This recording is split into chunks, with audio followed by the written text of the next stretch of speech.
어디에서도 들을 수 없었던 생생한 건강 정보를 선사합니다. 대한민국 건강 박사들이 알려주는 실화 바탕 특강 쇼와 이로운 건강법 IM 닥터. 안녕하세요, 오정연입니다. 오늘도 건강에 대한 궁금증을 풀어드릴 IM 닥터 군단 김지선, 이한희, 김나혜 씨도 함께합니다. 안녕하세요. 반갑습니다. 네. 여러분, 그 매년 트렌드를 반영한 줄임말들이 나오잖아요. 네. 25년 뜨는 줄임말이 있다고 합니다. 바로 아보하라는 말인데요. 아보하요? 무슨 줄임말일까요? 아보하. 줄임말을 특히 또 약한데 네, 뭔가 네. 그 뭐 화이팅처럼 뭐 기합을 의미하는 거 아닐까요? 아보하. 너무 죄송합니다. 밑도 끝도 없네. 죄송합니다. 저는 네. 주부의 관점, 건강의 관점으로 가도록 건강. 하겠습니다. 역시. 아보하, 네. 아보카도 하나. 이게 우리가 아보카도가 되게 좋은 그 웰빙 그 과일이잖아요. 네. 그래서 이제 이걸 무조건 하루에 하나씩은 아보카도 하나는 먹자. 그래서 아보하. 김지선 씨 앞에까지는 좋았는데. 아, 그래요? 뭘까요? 김나희 씨한테 좀 기대를 걸어봅니다. 그래도 제일 여기 MZ세대인데. 기대가 큽니다. MG라고요? MG예요? 걸쳐져 있더라고요. 아, 그래요? 네. 야, 다행이네. 줄임말이니까 하나라도 좀 맞춰봐요. 아주 보물 같은 하루. 아주 보물 같은 하루. 그렇긴 한데 절반의 성공. 절반의 성공? 이 말은 아주 보통의 하루를 보내자. 이런 뜻이에요. 아니 잠깐만, 우리 보통의 하루를 매일 보내고 있는 거 아닌가요? 그러니까 사실은 그냥 보통의 하루를 보내는 게 너무 감사한 거죠, 이제. 나이 들수록 아프지 않고 늘 보내던 평범한 보통의 하루하루를 오래오래 보내고 싶다는 의미가 담긴 뜻이라고 해요. 그러니까 그런 생각 나니 일본 그 짧은 시 짓는 작가 중에 이사라는 시인이 있는데 네네네. 아 얼마나 좋은 일인가 오랫동안 모기에 물리다니. 아, 그런 얘기야. 그쵸. 그러니까 평범한 게 가장 감사한 거다, 이런 얘기인가요? 아무 일이 없는 그냥 소박한 일상이 참 감사하다 이런 뜻이기도 한데 늘 우리가 잊고 살지만 이 소중한 하루를 방해하는 무시무시한 질병이 우리 곁에 늘 있다는 거 알고 그쵸, 계시나요? 그쵸. 예. 바로 여러분 비만입니다. 비만. 예. 그래서 준비했습니다. 오늘의 주제 요요 없이 다이어트를 성공으로 이끌 수 있는 다이어트 필승 공식을 알아볼까 합니다. 자, 오늘 고품격 특강을 알려줄 오늘의 명사 불러보겠습니다. 나와주세요.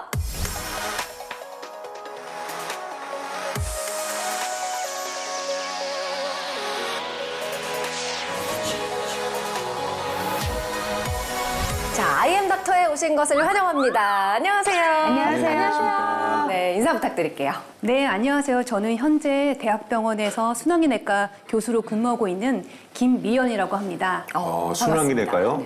저는 보통 이제 내과 하면은 소화기내과나 내분비내과가 떠오르는데 순환기내과는 실제로 좀 잘 접해보지 못한 것 같은데 네. 무슨 진료를 하는 곳인가요?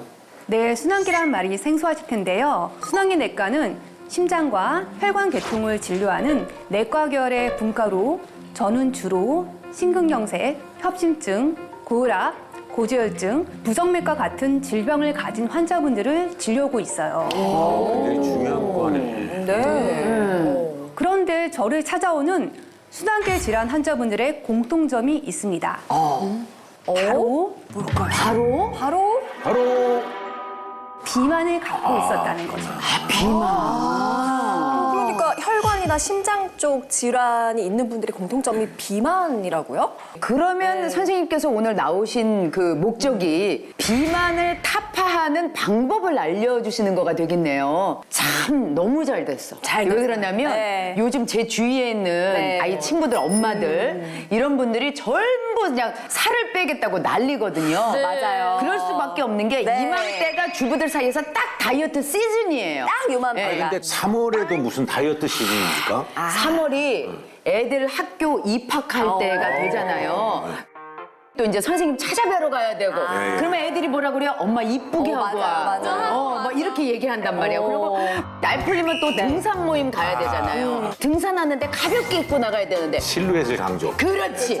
그럴 때 이게 찐 상태로 가기는 싫다 이거죠. 싫죠, 마음이. 3월부터 발등에 불 떨어졌다. 급하게 다이어트 하고 이제 모임에 나가기도 그쵸. 하고 그러는 거죠. 근데 사실 엄마들만의 문제는 아니거든요. 그렇다니까요. 또 이제 네. 봄옷을 사잖아요. 근데 봄옷이 안 맞으면 진짜 속상하거든요. 그래. 맞아. 그래서 진짜 옷 때문에 다이어트를 해요. 사다 놓고 옷에 이거는 맞추려고. 와 닿는다. 진짜. 진짜 봄이면 왜 그 시스루나 샤랄라한 옷을 입고 싶잖아요. 그치. 외투 벗어 던지고. 다이어트라는 게 정말 쉽지 않죠. 네. 제가 진료했던 환자분들의 이야기를 들어보면 열의 9은 다이어트를 실패하거나 포기한 경험이 있다고 하세요. 진짜. 한강의 기적을 일군 70년대 새마운동 이후 유일한 범국민적 운동이 바로 살빼기 운동이라는 우스갯소리가 있을 정도로 남녀노소를 불문하고 날씬한 몸매를 얻기 위한 네. 다이어트 열풍은 오래전부터 이어져 오고 있는데요. 네. 그래서 오늘은 평생 날씬한 몸매를 가질 수 있는 다이어트 필승 공식에 대해 알려드리겠습니다. 공식이 있대, 공식이.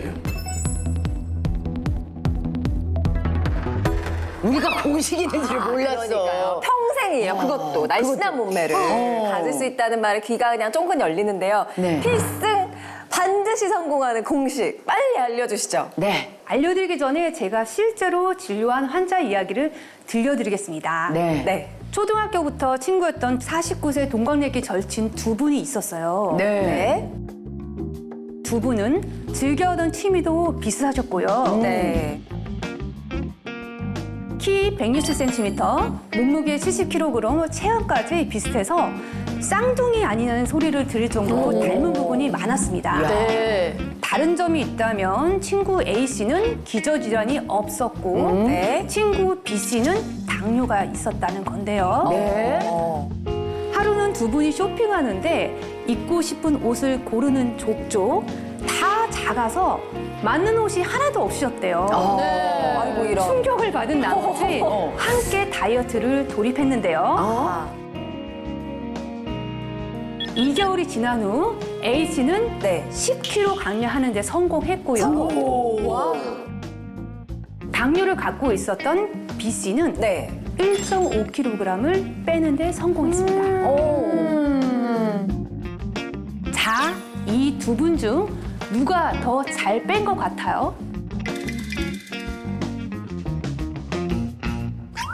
당연히예요? 당연히 A씨 아니에요. 10kg나 뺐잖아요. 그러니까. 저 물론 1.5kg 뺀 것도 대단하지만 저는 그냥 뭐 한 하루 이틀 좀 신경 쓰면 1kg 정도는 그냥 빠지던데요. 그러니까요. 아니 어쨌건 두 분이 감량한 숫자만 딱 들어도 10kg 뺀 A씨가 그 노력 점수도 줘야 되고 예, 뭐 점수를 많이 드려야 될 것 같은데. 너끈히 A씨가 더 잘한 것 예. 같은데.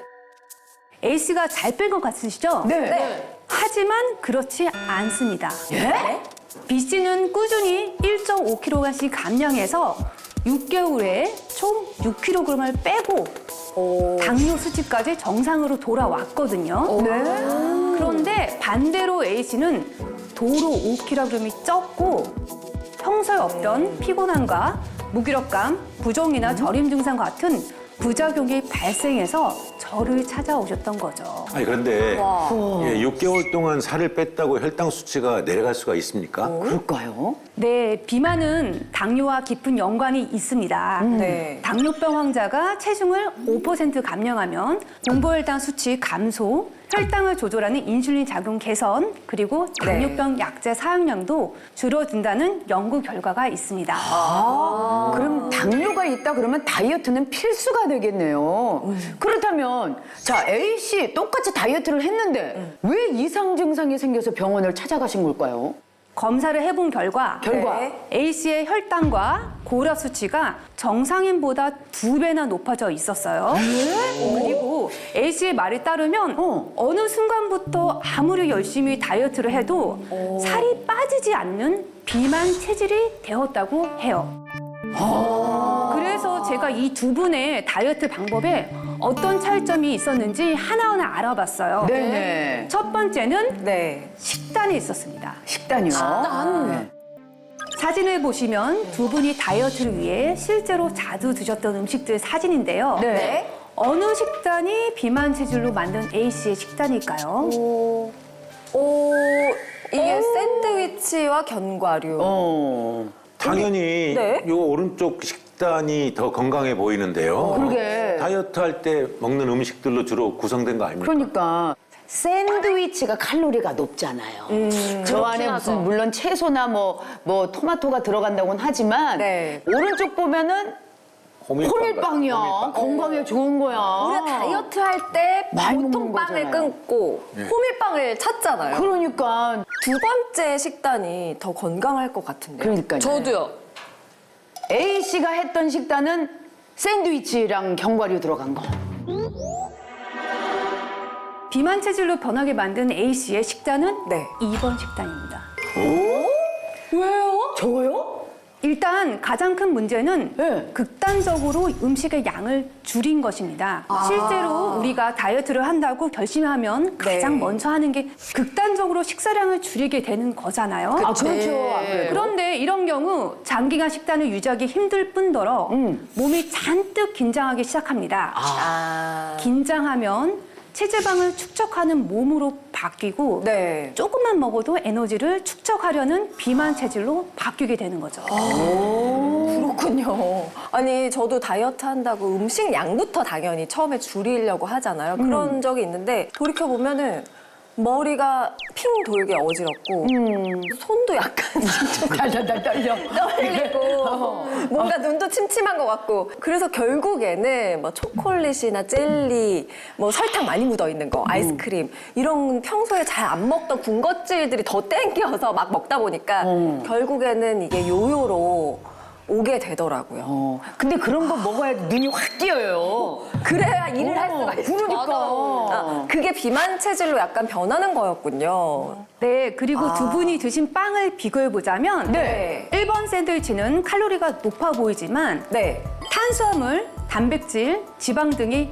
골고루 들어 있거든요. 아, 예. 반면 단백질. 2번은 그냥 네. 호밀빵만 섭취했다고 했을 때 네. 단백질이 전혀 없죠. 네. 이게 바로 문제가 됐어요. 실제로 단백질은 체중 감량에 절대적으로 중요한 영양소인데요. 네.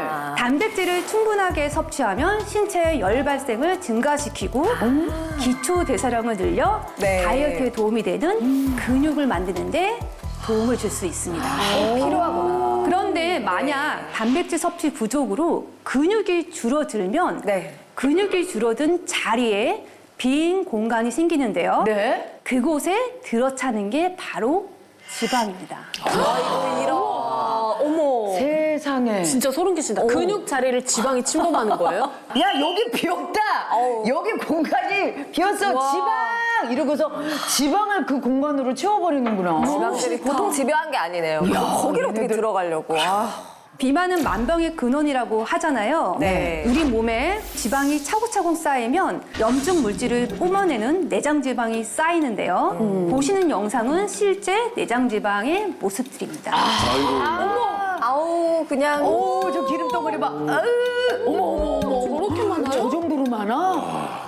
저런 내장 지방이 우리 몸에 쌓이면 심각한 질병들을 유발하는데요. 네. 내장 지방이 늘어나면 당뇨병 위험이 7배 이상 높아지고요. 허리둘레 5cm 늘어나면 사망률이 증가한다는 통계도 있을 정도로 의학계에서는 비만은 아주 심각한 질병으로 간주되고 있습니다. 특히 중년 여성은 단백질 섭취가 매우 중요해요. 무리한 다이어트로 오히려 지방이 안 빠지고 근육이 빠지기 쉬운 시기거든요. 네. 왜냐하면 나이가 들수록 지방 축적을 억제하는 기능을 하는 에스트로겐이 감소할 뿐만 아니라 칼로리를 소모하고 지방을 태우는 근육량이 적어지고 기초 대사량이 줄어들면서 비만 체질로 쉽게 변하기 때문이죠. 실제 통계에 따르면 20대처럼 똑같이 먹고 똑같이 움직여도 30대에서 50대 이후가 되면 체지방이 증가하기 시작하고 네. 70대까지 계속해서 살이 찐다고 합니다.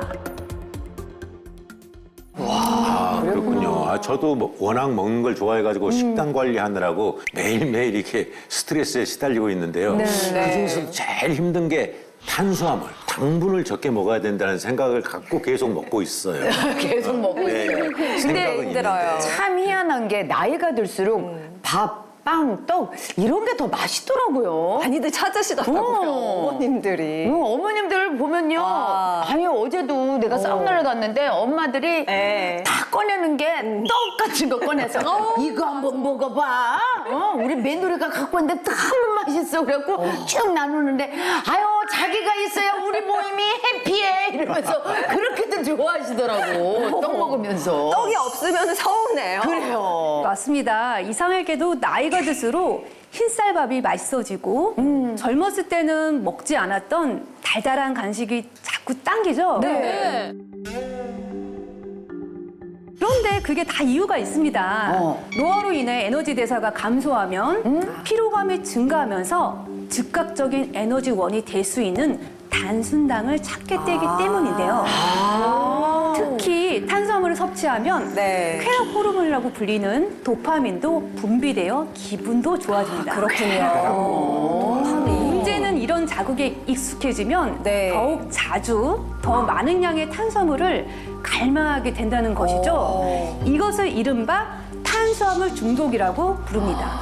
탄수화물 중독. 이게 악순환이네요. 그죠?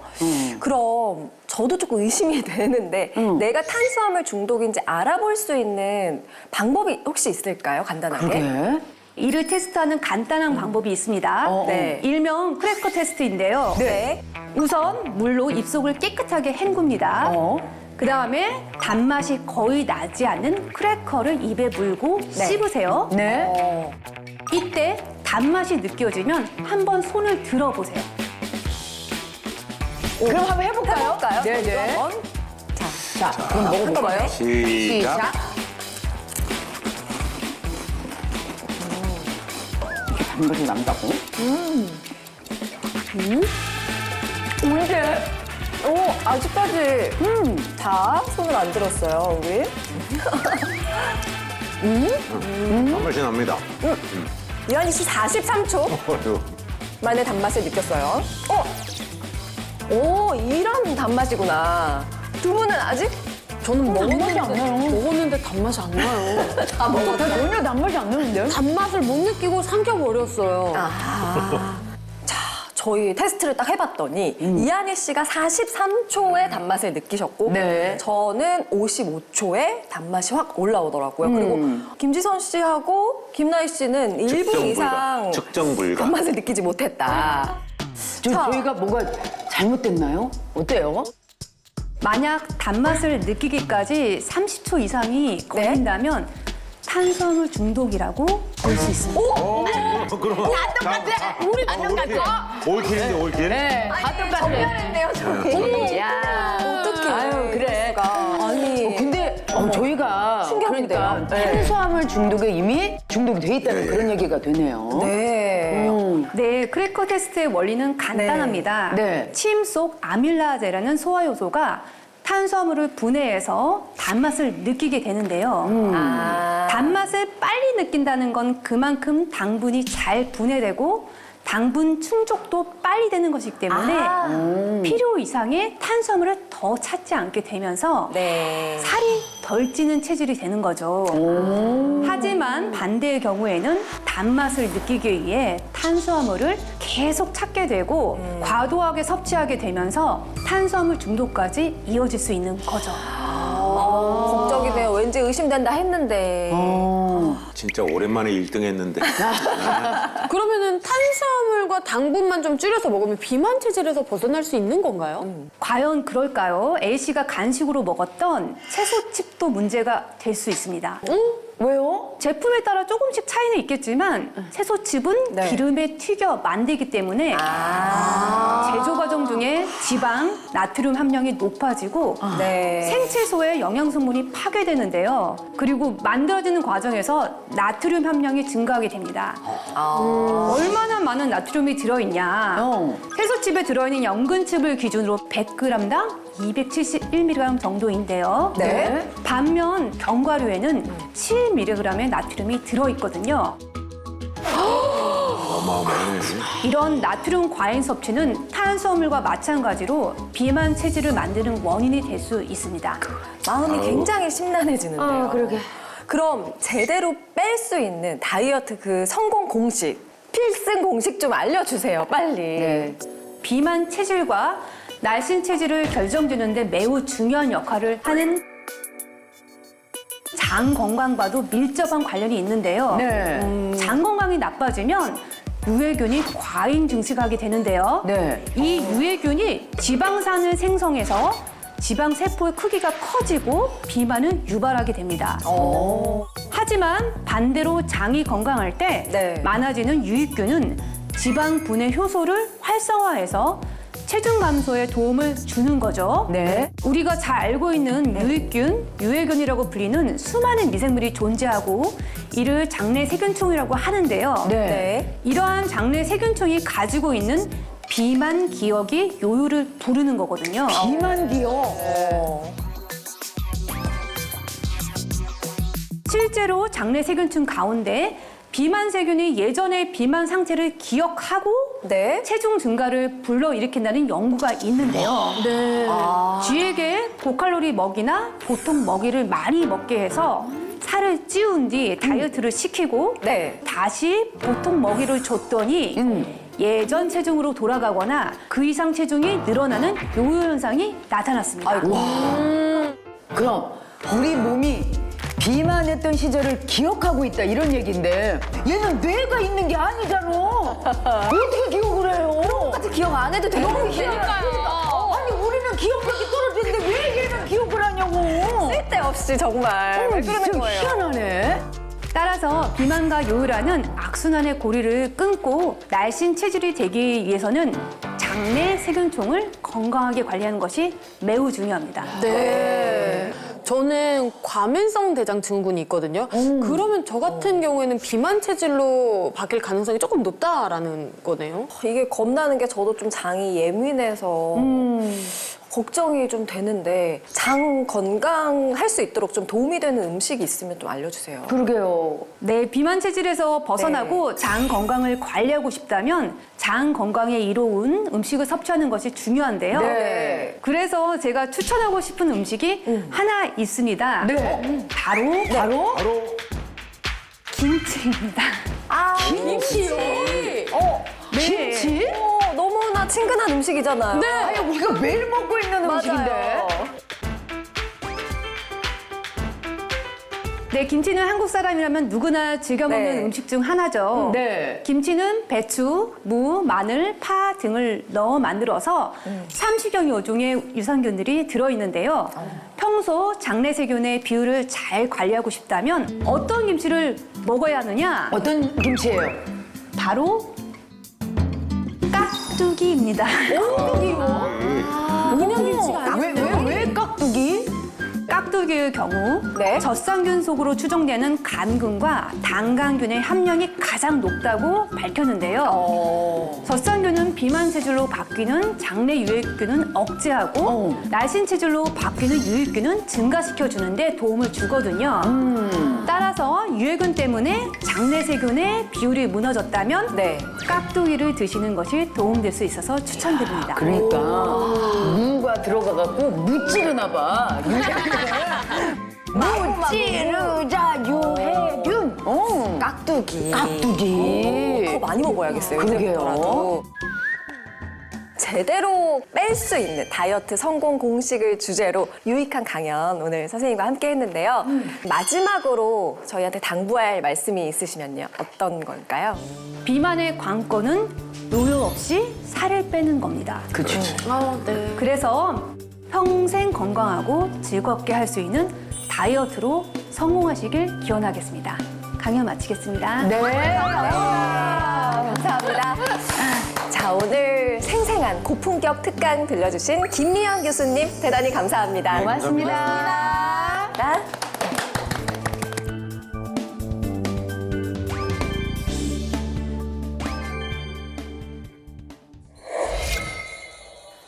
강연을 듣고 나니까 많은 분들이 이제 따뜻해지는 봄에는 겉과 속을 좀 모두 건강하게 살도 쫙 빼고 그랬으면 좋겠다는 생각이 드는데요. 그래서 이번에는 비만에 대한 또 다른 이로운 건강법을 가정의학과 김태균 선생님과 한의사 김난희 선생님과 함께 알아보겠습니다. 안녕하세요. 저희가 앞서 비만 기억을 지우고 날씬 체질로 거듭나기 위해서는 장내 환경을 좀 균형 있게 만드는 게 중요하다고 배웠거든요. 이때 도움을 줄 수 있는 게 바로 유산균이고요. 네. 그런데 유산균 사려고 딱 보잖아요. 종류가 너무 많아요. 너무 많아요. 네, 정말 뭘 골라야 될지 모르겠더라고요. 네. 그 안에 들어간 균주가 다양하다는 얘기를 들었거든요. 네, 건강을 위해서 유산균을 섭취하는 만큼 어떤 균주인지 또 그 안에 들어있는 첨가물은 어떤 게 있는지 꼼꼼히 확인해 보시는 것이 좋은데요. 고춧가루나 마늘 등 워낙에 자극적인 향신료가 들어간 음식을 많이 먹기 때문에 네. 이러한 장 환경에서도 생존할 수 있는 유산균이 바로 도움을 줄 수가 있거든요. 극한 장 환경인가요? 극한. 아, 그래서 지금 바로 한국인의 장 건강과 다이어트에 도움을 줄 수 있는 기능성 균주 중 하나를 소개해 드리려고 하는데요. 바로 PNR 17입니다. 그 저번에 PNR 방송했는데 17. 우리 그러니까요. 네, 맞죠. 예. 근데 많은 사람들이 저한테도 네. 많이 물어봐요. 그거 괜찮아? 그래서 진짜로. 왜 그러냐면 네. 계속 이제 우리는 방송에 나오는 사람이고 그쵸. 또 이렇게 계속 유지를 하니까 그거 덕분에 그러는 거야? 막 이러면서. 맞아요. 먹고 있어, 자기? 막 이러면서. 저는 진짜 먹고 있어요. 그때 이후로 꾸준히 먹고 있어요. 오. 그래도 아직까지도 BNR 17이 뭔지 좀 자세히 모르는 분들도 계실 테니까 네. 설명 좀 부탁드립니다. 네, BNR17은 건강한 한국인 산모의 모유에서 분리한 유산균으로 네. 정식 명칭은 락토바실러스 가세리 BNR17입니다. 오. 우리나라 식품의약품안전처에서 네. 체지방 감소에 도움을 줄 수 있는 유산균으로 그 기능성을 인정받았고요. 네. 과학기술정보통신부에서 주최한 장영실상을 수상했을 뿐만 아니라 미국에서 열린 건강기능 원료대회에서 체중관리 부분 올해의 원료상을 수상받을 정도로 다이어트 유산균으로 많은 분들의 사랑과 관심을 받고 있다고 합니다. 그 외에 그 엄마 젖을 먹고 자란 아이들이 건강하다고 얘기하잖아요. 그렇죠. 모유에서 분리했으니까 아무래도 우리 몸에 꼭 필요한 유산균이 많이 들어있겠는데요. 그런데 이 모유에서 분리한 유산균은 어떻게 다이어트랑 관계가 있을 수 있는 거예요? 그러게. 이 BNR17 유산균은요, 우리 장 속에 저장된 바로 비만 기억을 삭제하는 데 도움을 줄 수 있기 때문입니다. 아까 그 강연에서도 네. 들었어요. 장 속 유해균이 다이어트 전에 그 체중을 계속 기억하고 돌아가려고 회귀하려고 하는 그 요요 현상을 일으킨다는 거잖아요. 바로 정확하게 알고 계십니다. 네. 요요의 악순환을 끊고 또 건강한 다이어트를 위해서는 먼저 장 속에 저장된 비만 기억을 지우는 게 중요합니다. 네. 이 비만 기억을 가진 장 속의 유해균은 네. 음식을 섭취하는 족족 우리 몸에 쌓이게 만들어서 지방을 과하게 생성하고 또 쉽게 살이 찌는 체질로 변하게 만들거든요. 바로 이럴 때 이 BNR17이 장 속 환경을 리모델링하는 데 도움을 줘서 쉽게 살이 찌지 않는 체질로 변할 수가 있다는 거죠. 실제로 쥐에게 고열량식을 주고 체중을 늘린 뒤에 다이어트를 통해서 체중이 줄어드는 실험을 진행을 해봤는데요. 네. 이러한 과정을 몇 번에 걸쳐서 반복시키자 체중이 오히려 더 빠르게 늘어나는 일명 요요 현상이 실제로 나타난 것을 확인할 수가 있었습니다. 오. 그래서 여기서 중요한 건요. 그렇게 요요에 시달리던 쥐에게 항생제를 투여해서 장 속의 유해균을 없애버리자 네. 바로 요요 현상이 나타나지 않았다는 연구 결과가 있습니다. 정말요? 한마디로 장 속 유해균을 없애면은 요요를 막을 수도 있고 결국 살이 빠질 수도 있다는 거잖아요. 장 건강이 다이어트의 핵심이었네요. 그렇네요. 네, 맞습니다. 이 장 속에는 유해균의 일종인 비만균과 유익균의 일종인 날씬균이 어느 정도 균형을 이루고 있습니다. 네. 그러니까 살이 찌지 않는 날씬 체질이 되기 위해서는 장 속 비만균과 이 날씬균의 균형을 잘 유지하는 것이 진짜 중요하다고 할 수 있는데요. 네. 이 BNR17이 장 속 환경 유지에 도움을 줄 수 있다. 이렇게 네. 생각하시면 되겠고요. 네. 실제로 설사를 앓고 있는 성인에게 BNR17 유산균을 섭취시켜 봤더니 유익균이 증가해서 정상과 비슷한 수준의 장내 세균층 변화를 보이기도 했다고 하고요. 또 과민대장증후군 증상이 있는 분들을 대상으로 BNR17 유산균을 섭취시켰더니 복통, 복부 팽만감과 같은 불편감을 완화하고 네. 과민대장증후군으로 인해 떨어진 삶의 질을 개선하는 데 도움을 준 것을 확인할 수 있었다고 합니다. 네. 아니 그 사실 다이어트를 우리가 했다가 실패하는 가장 큰 요인 중에 하나가 요요거든요. 돌이켜지는. 그러니까 네. BNR17이 날씬 체질로 만들어주고 요요를 방지하는데도 도움을 줄 수 있다. 이 얘기가 되는 건가요? 네, 그렇습니다.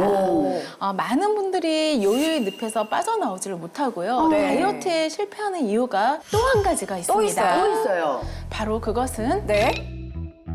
몸속 근육이 줄어들고 있기 때문입니다. 근육이 줄어들어. 예, 맞아요. 나이 들수록 점점 줄어들죠. 아니 근육하고 근데 다이어트하고 뭔 상관이야? 네, 다이어트의 핵심은 바로 섭취하는 양보다 우리가 소모시키는 에너지가 더 많아야 한다는 점은 다들 알고 계시죠? 그쵸. 네네네. 우리 몸에서 칼로리를 태우는 역할을 하는 것이 바로 이 근육입니다. 네. 그래서 근육이 많으면 우리가 숨만 쉬어도 에너지가 연소되는 기초 대사량이 올라가게 되거든요. 그렇죠. 예. 우리가 앞서 강연에서도 근육의 중요성에 대해서 얘기를 들었거든요. 그런데 특히 여성들은 나이 들수록 근육이 확확 줄어든다는 거 다 알고 있잖아요. 그래서 맞아요. 너무 걱정이에요. 아이고 여성만 줄어드는 게 아니에요. 나이 먹은 남성들도 근육 쭉쭉 빠져요. 아유, 힘 너무 드시네. 아니 근데 저절로 힘이. 아니, 잠깐만. 근데 혹시 얼굴이 이렇게 갑자기 빨개지셨네요. 아니 근데 혹시 네. BNR17이 이 근육을 지키는 수호신이 될 수 있을까요? 수호신. 네, 도움을 줄 수가 오. 있습니다. 아, 그래요? 근육 손실을 유발시킨 쥐에게 BNR17을 섭취시켜 봤더니 근육 손실이 개선되었다고 하고요. 이게 이제 종아리 뒤쪽의 비복근과 네. 허벅지 근육이 이제 대퇴사두근이 증가한 걸 확인할 수 있었다고. 또 이제 다이어트에서 가장 중요한 체지방량이 줄어들었다고 하고요. 지방을 제외한 뼈, 네. 근육, 장기 등의 무게인 제지방량이 유의미하게 증가한 것을 확인할 수 있었다고 합니다. 그러니까 한마디로 근육은 많아지고 체지방은 줄어들었다라는 말씀이시네요. 너무 좋네요. 나 좀 배운 티 살짝 내도 돼요? 이해력이 좋네. 이게. 누이 좋고 매부 좋고 정말 일거양득이다라는 생각이 딱 들었습니다. 그게 배우티예요? 도랑 치고 가져가고 이런 얘기 나도 할 수 있잖아. 나는 지금 가져다가 뭐 고사성어나 이런 것들이 나올 줄 알았는데. 네, 맞습니다. 여러분의 좀 더 쉬운 이해를 돕기 위해서 실험 네. 영상을 하나 준비해봤습니다. 네. 자, 영상 속에 수조를 우리의 몸, 그리고 가운데 하얀 풍선을 근육, 또 노란 블럭을 지방이라고 가정을 해보겠습니다. 노란 지방. 네. 보시면 줄어든 근육 주변으로 지방이 가득 차 있는데요. 네. 이럴 때 BNR17을 섭취한다면 어떻게 될까요?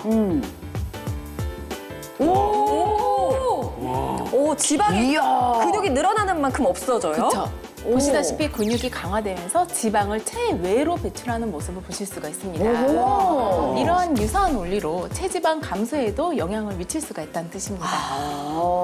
사실 아마 이런 경험 좀 있으실 거예요. 예전에 다이어트 한다고 극단적으로 막 굶고 그랬거든요. 며칠 동안. 근데 또 희한하게 살은 죽어라 안 빠지고 아니 대체 왜 안 먹는데 안 빠지지? 그렇지. 네, 미스테리했었는데 그게 다 이런 이유가 있었네요. 그러니까 장 속에 있는 유해균 그리고 근육 부족 그 두 가지 원인이었네요. 괜히 굶었네. 진짜 그때 먹고 싶은 거 다 먹을 걸. 그때 먹고 싶었던 거 지금 먹으면 안 돼요. 지금 먹으면 안 돼. 그때 먹었어야지. 어렵습니다. 네. 다이어트는. 네, 사실 많은 분들이 네. 알고 계시면 이제 굶는 다이어트는 절대 안 된다는 거 아마 많이들 알고 계실 것 같고요. 네, 알긴 알죠. 네, 일단 굶기만 하면 영양 공급이 제대로 되지 않아서 네. 우리 몸의 기초 대사량은 오히려 떨어지게 됩니다. 네. 그러면서 지방이 잘 쌓이는 몸으로 변할 수 있는데요. 그래서 이제 평소에는 이제 쫄쫄 굶다가 네. 이제 치팅 데이가 와서 하루 날 잡고 폭식하면 네. 오히려 더 몸에 많이 쌓일 수 있게 됩니다. 그럼 다시 체중이 늘어나는 원래 자리보다 더 올라가는 요요가 생길 수밖에 없게 됩니다. 그게 어리석은 거예요. 그죠? 그리고 또 하나는요, 이렇게 굶는 다이어트로 음식 네. 섭취량을 갑자기 줄이면 우리 몸의 피하 지방이 감소하면서 네. 그에 따라 콜라겐이 감소하고요, 피부가 늘어지는 부작용이 맞아요. 생길 수가 맞아요. 있습니다. 특히 얼굴 쪽은요, 지방세포 특성상 복부나 하체보다 살이 빠질 때는 더 먼저 빠지고 그렇죠. 또 살이 찔 때는 맨 나중에 찌게 되거든요. 이렇게 되면 얼굴 지방이 줄어들어도 피부 면적은 그대로이기 때문에 얼굴이 마치 바람 빠진 풍선처럼 쭈글쭈글 그쵸, 주름이 쭈글쭈글. 질 수밖에 없겠죠. 참 안타까운 이야기지만 딱 생각나는 그 저랑 참 친한 오빠 한 분 있어요. 급격하게 살을 빼서 무슨 연예인들끼리 그 다이어트 하는 대회에서 1등 했다고. 그런데 얼굴을 봐줄 수가 없는 거예요. 혹시 모 연구 씨 아닙니까? 여기 회복하느라 본인은 힘들게 살 뺐는데 주변에서는 전이 훨씬 낫다고 하잖아요. 어디 아프냐 소리 듣고. 그러니까 살을 빼더라도 건강 있게 멋지게 빼야죠. 이쁘게 그죠? 빼야죠. 그게 중요한 것 같아요. 네, 그렇습니다. 극단적이고 무리한 다이어트는 피부 노화를 유발할 뿐 아니라 우리 몸속 세포까지 늙게 만들 수 있습니다. 그러니까 평소 운동을 하지 않던 사람이 너무 무리하게 운동을 하게 되면 네. 오히려 우리 몸에 이제 활성산소가 늘어나게 되는데요. 이렇게 늘어난 활성산소는 산화 스트레스를 증가시키고 또 세포와 조직을 손상시킬 수가 있게 됩니다. 살은 운동과 식이 조절로 우리가 조절할 때 언제든지 좀 할 수는 있지만 네. 피부의 손상이 심해지거나 세포 산화가 더 심해지면 이게 복구가 좀 어려울 수 있으니까 네. 길게 보시고 무리를 주는 잘못된 다이어트는 꼭 주의하시는 게 좋겠습니다. 네, 네. 그런데 사실 애초부터 탄수화물 줄이고 식단 관리만 잘하면 되는 건데 그게 쉽지가 않단 말이죠. 왜 정말. 그러냐면 맛있는 게 많잖아요. 우리나라 그래서 사람이 너무 많아.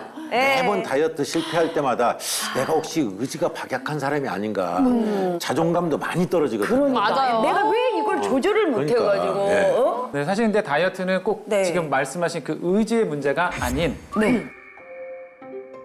우리가 흔히 말하는 렙틴 호르몬의 문제일 수도 있습니다. 호르몬의 문제. 네. 오. 실제 연구에 따르면 비만한 사람들이 혈중 렙틴 농도가 더 높다고 알려져 있는데요. 이 렙틴 호르몬은 뇌에 포만감을 느끼는 신호를 전달하는 역할을 합니다. 그래서 우리가 음식을 먹으면 한 20분 정도 뒤에 이제 분비가 되는데 네. 너무 적어서 식욕 억제를 못하는 것도 문제지만 오히려 너무 많아도 식욕 억제를 못할 수가 있습니다. 네. 그래서 이제 그 균형을 맞춰주는 게 중요한데요. 네. 만약 균형이 망가지면 네. 식욕이 억제되지 않고 통제 불능 상태가 될 수가 있습니다. 이게 바로 보통 우리가 얘기하는 렙틴의 저항성입니다.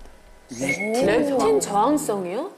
혹시 그게 심해지면 어떻게 되는 거예요? 네, 렙틴 저항성이 심해지면 이제 배부르니까 그만 먹어도 돼 라는 몸의 신호에 제대로 반응을 못하고 포만감을 더 이상 못 느끼게 됩니다. 계속 먹게 되는 거예요? 그렇죠. 계속 먹게 되는 거죠. 그러니까 배부르다 이게 좀 늦게 네. 오는 거예요. 그렇죠. 계속 배부름을 포만감을 못 느끼니까 계속 먹게 되고 이게 반복이 되니까 더욱 식욕이 더 늘어나고 그러다 보면 신진대사 능력이 떨어지면서 지방은 축적되는 쌓이는 그쵸. 악순환이 계속 발생할 수밖에 없는 그럴 거예요. 수밖에 없겠다. 바로 이럴 때 네. BNR 17이 렙틴 수치의 균형을 바로잡아 주어서 식욕을 억제하는 데도 도움을 줄 수가 있습니다. 관련된 연구 결과를 말씀드리면 비만을 유도한 지에게 BNR17을 섭취시켜 봤더니 렙틴 호르몬 생성이 억제된 것을 확인할 수 있었다고 하는데요. 그러니까 BNR17이 식욕 억제 호르몬의 균형을 맞춰줌으로써 네. 렙틴 저항성을 완화하고 식욕 조절에 도움을 줄 수 있다고 생각해 볼 수 있겠습니다. 네. 그리고 BNR17이 체지방 감소에도 도움을 줄 수 있는 이유가 또 하나 있는데요. 네네. 바로 체내에 탄수화물이 흡수되는 것을 억제해주기 때문입니다. 아, 근데 요새 너무 맛있어. 탄수화물 못 끊잖아요, 진짜. 왜 한 글자든 다 맛있니? 밥, 떡, 면, 빵. 짜증나네. 밥도 더 맛있어지고. 중년이 되면서 더 맛있어지는 것 같아요. 이 탄수화물이. 얼마나 반가운 소리예요. 네. 이게 생각보다 한국 사람들이 탄수화물 네. 섭취량이 굉장히 많은 편이라고 알려져 네네. 있습니다. 네. 우리가 이제 탄수화물을 단당류, 이당류, 다당류 이렇게 좀 예, 나눠볼 들어는 수가 봤어요. 있습니다. 네. 단당류는 뭐 포도당, 과당 같은 단순한 구조의 당분을 말하고요. 이당류는 두 개의 단당류가 결합한 형태로 보통 이제 설탕, 젖당이 이제 여기에 해당이 됩니다.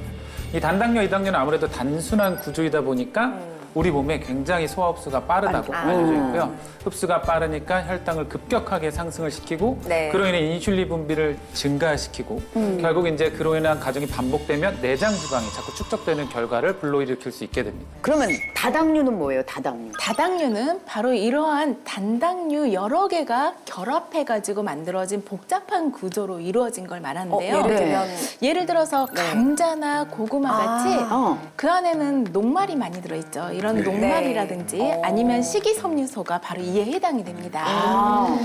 이러한 다당류는 분자의 크기가 커서 체내에 거의 흡수되지 못하는 특징이 있어요. 그래요? 네. 그런데요, 이 비엔알17은 이러한 단당류를 다당류로 바꿔줘서 네. 체내에 흡수되지 않고 몸 밖으로 배출시키는 데 도움을 줄 수가 있습니다. 그래요? 그래서 여러분의 이해를 돕기 위해서 실험 영상을 하나 준비를 해봤습니다. 네, 한번 볼게요. 지금 보시는 은색 구슬을 단당류라고 가정을 하고요.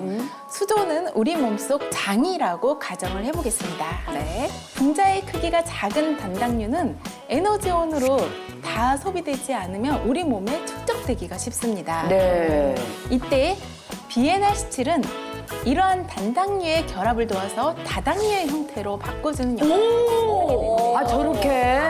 이렇게 분자가 크고 복잡해진 네. 다당류는 소장벽을 통과하지 못해 그러네. 우리 몸에 흡수가 안 되면서 배출돼버리고. 체외로 배출되는 원리라고 이해를 하시면 되겠습니다. 진짜 영상을 보니까는 이해가 확 되는 것 같아요. 맞아요. 이 비엔알17이 체내에 있는 단당류를 끌어모아가지고 커다란 다당류로 전환을 시켜준다는 거잖아요. 흡수가 잘 안 되게, 배출이 되게.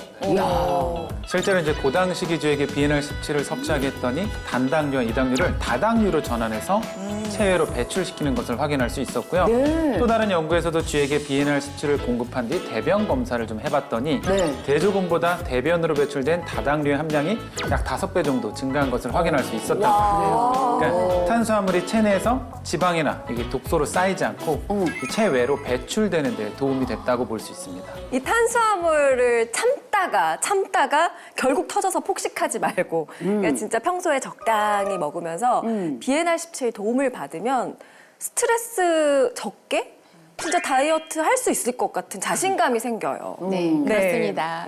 실제로 연구에 따르면 비만 및 과체중인 성인에게 12주 동안 이 비엔알17을 섭취하게 했더니 체중, 그리고 엉덩이 둘레, 그리고 체질량 지수인 BMI 지수까지 감소한 것을 확인할 수가 있었고요. 또 다른 연구에서도 우리나라 비만 성인을 대상으로 12주 동안 이 비엔알17 유산균을 먹게 했더니 고용량의 섭취군의 경우에는 네. 복부 내장 지방이 감소했을 뿐만 아니라 허리 둘레가 95.4cm에서 90.4cm로 무려 5cm나 감소한 것을 확인했습니다. 와, 허리둘레 5cm면 거의 2인치인데 2인치 정도 빠졌다는 건데 완전히 옷 사이즈가 달라졌겠는데요. 야, 아니 그런데 뱃살이 빠진 거면 내장 지방이 빠진 거가 아닐까 싶은데 이게 내장 지방과도 연관이 있을까요? 네, 맞습니다. 이 비엔알17이 이제 체지방의 이제 내장 지방까지 감소에 도움이 되는 이유가 바로 이 지방을 태워 지방 세포의 크기를 줄이는데